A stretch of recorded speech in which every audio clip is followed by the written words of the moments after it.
Keyingi misolimiz muayyan sanoq sistemasiga ega sanoq tizimida 17 soni 101 shaklda yozilgan. Ushbu sonni ko'rsating, debdi. Bu ham birinchi ishlagan misolimizga o'xshaydi. Demak, 101 sonni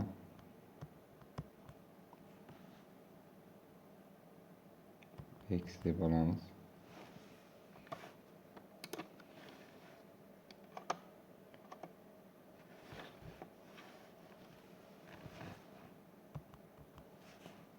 Daraja ko'rsatkichi bo'yicha yozib chiqamiz.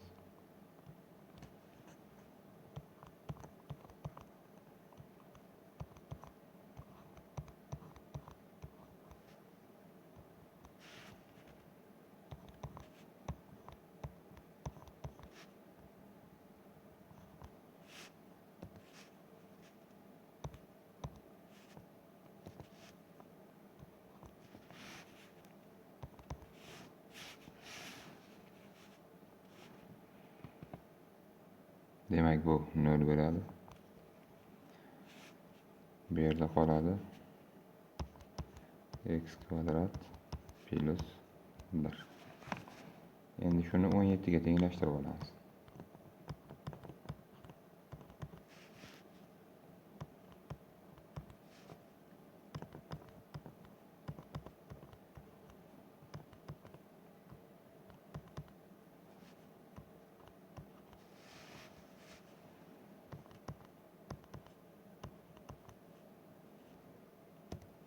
Demek natija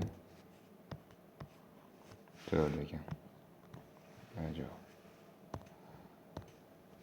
Keyingi misolimiz. Demak, faqat rost mulohazalarni aniqlang va ularga tenglashtirilgan sonlar yig'indisini Rim sanoq sistemasida hisoblang debdi. Demak, rost mulohazalarni aniqlaymiz. Claude Shannon axborotni bizni va sezgilarimizni tashqi olamga moslashtiruvimizdagi mazmunni ifodalash deb qaraydi. Claude Shannon bu qarash haqida umuman bunaqa gap gapirmagan. Bu yolg'on bu. Demak, keyingi mulohazamiz 20-asrning 50-yillarida informatika faniga asos solingan bu rost mulohaza. Keyingi mulohazamiz, demak, software bu informatikaning qismi bo'lib, haqiqatdan dasturiy vositalar sifatida qaralgan. Software dasturiy vosita sifatida qaralgan. Aytyapti, mana shu ikkalasini qo'shamiz deyapti. Yig'indisini ko'rsating deyapti. Demak, xc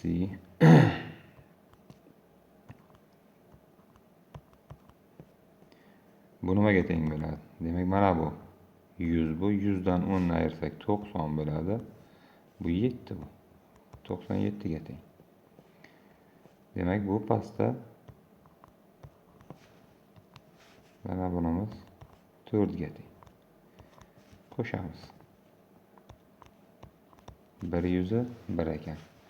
Demak, 100imiz c ga teng va 1. Javob shu. Mana yig'indisini topdik. Keyingi misolimiz. Ikkili yozuvda 7 ta 0 qatnashgan eng kichik 4 xonali 16 lik sanoq sonni ko'rsating debdi. Endi bu misolni ishlashda har birini ikkilik sanoq sistemasiga o'tamiz. Demak, mana bu ajoyib bo'lishi kerak. Har birini ikkilik sanoq sistemasiga o'tamiz tetradadan foydalangan holda. Tetrada jadvalni darsda o'tganman. Demak, f bo'ladigan bo'lsa, birinchi mana shuni o'taylik. Mana aytganman, oxirdan qaraganda oxirdan kelamiz. Demak, birinchi flar yozib olamiz. 1 1 1 1. Yana f bor bu yerda. Buni bu yoqdan yozmasak, bu yoqqa sig'maydi. 1 1 1 1. Keyin nollar bor ekan, buni oldin 0 0 0 0 va 8. 8imiz 1000 ga teng bo'ladi. Mana birinchi 16 likdagi sonni ikkilik sanoq sistemasiga o'tib oldik. aytyapti 7 ta 0 qatnashganini deyapti. 7 ta 0 qatnashgan eng kichik 4 xonali deyapti. Eng kichik 4 xonali. Demak, nechta 0 bor unda? 1, 2, 3, 4, 5, 6. Demak, 7 ta 0 bor ekan. Bu kerak bizga, olib qo'yamiz. Keyingisini ko'ramiz. Demak, 1 ya f 1 1 1 1 1 birimizni bilamiz. Bitta 1, oldida 3 ta 0 bor. Demak, 0'imiz 4 ta 0 ga teng bo'ladi. Demak, birimiz bitta 1, oldida 3 ta 0 bor. Demak, buni ham nollarni sanaydigan bo'lsak, demak 1, 2, 3, 4, 5, 6, 7, 8, 9 ta. Demak, f bunga teng, b bunga teng. 9 ta. Mana shu yerda bitta 0 qolib ketgan. Bu f bo'ladigan bo'lsa, bo'laklarga bo'lib olaylik. Bitta 0 qolib ketgan mana bu yerda. Mana shu yerga 0 yozamiz. Ana bu 0 4 ta 0 bo'ladi. Keyin 1, 2, 3 ta bo'ladi. Demak, 0'larni sanaymiz. 1, 2, 3, 4, 5, 6, 7, 8, 9, 10 ta 0. Demak, bunda 10 ta 0 bor. Yo'q, bu bizga kerak emas. Keyingisini ko'ramiz. Keyingisi 0 ekan. 4 ta 0.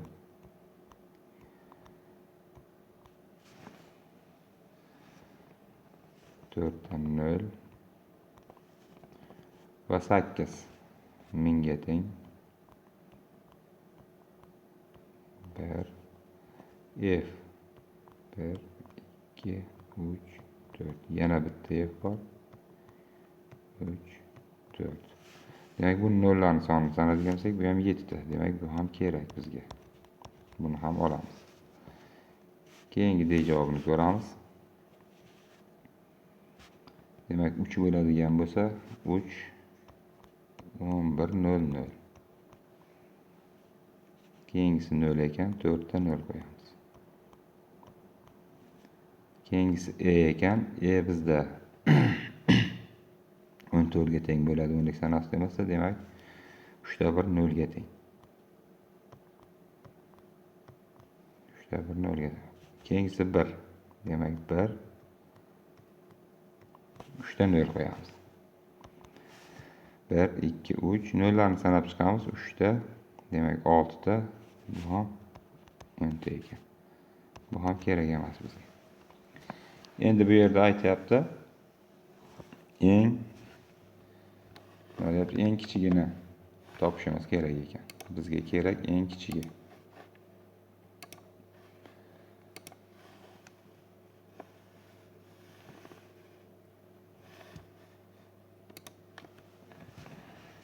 Eng kichigini shu yerdan ham ko'rsak bo'ladi. Demak, mana bu yerda mana ikkitasini oldik. Mana shu javob bilan mana shu javobni oldik. Bundan eng kichigini shu yerga qarab bilsak ham bo'ladi. Mana bu 8 bilan boshlangan. Bu esa f bilan boshlangan. Qaysi biri kichik bo'ladi? Demak, A javobdagi kichik bo'ladi. Javobimiz A bo'ladi. Demak, 7 ta 0 qatnashgan eng kichik 4 xonali 16lik sanoq sistemasidagi son mana shu ekan. Demak, 80 f ekan. Keyingisiga o'tamiz.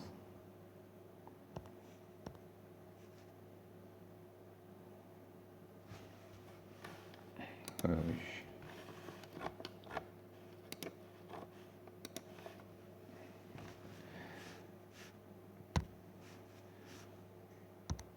Demak, shu bilan darsimiz